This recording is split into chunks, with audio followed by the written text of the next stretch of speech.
I honestly feel sorry for the people who have to come up with the Justice League movie. Warner Brothers struggled for years trying to get a decent Superman film up and running, because people felt that Superman was just too big and powerful to really be fussed with your average villain of the week.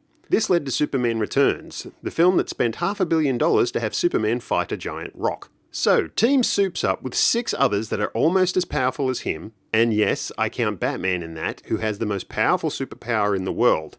He's rich. And you have yourself more than a little bit of a challenge. But it worked in Avengers, I hear you cry. Yeah, well, this is true.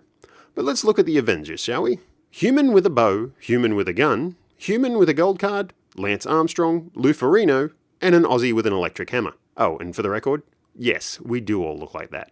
Just from a power point of view, any one of the Justice League could take out all of the Avengers.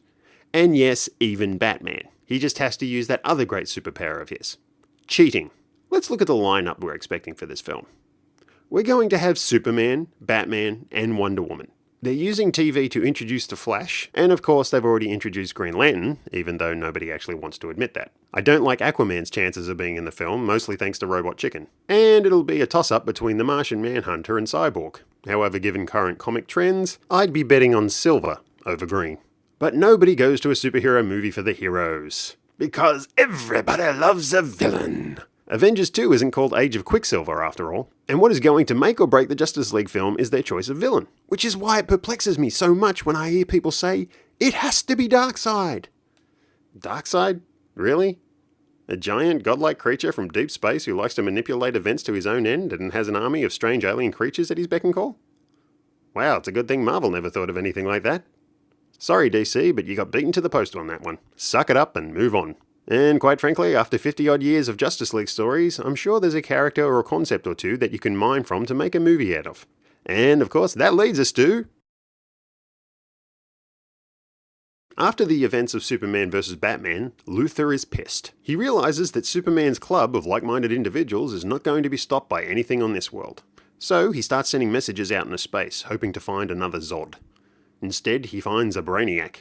Brainiac offers to help Luthor destroy the League, but only if Luthor helps him with his goal. Using Starro probes, Brainiac starts taking control of world leaders, who all start turning against the League. Luthor is joined by the immortal Vandal Savage, who has been tracking down and recruiting superpowered individuals with comparable powers to the League, as something of an injustice gang. With the help of Luthor, they costume them up and give them code names such as Ultraman, Owlman, Superwoman, Power Ring, and Johnny Quick, and start referring to them as the Crime Syndicate. The Syndicate are sent to disrupt and distract the League while Luthor, Savage and Brainiac scheme in the background. To this end, the Syndicate are given contingencies, stolen from Batman, which can undermine the Justice League.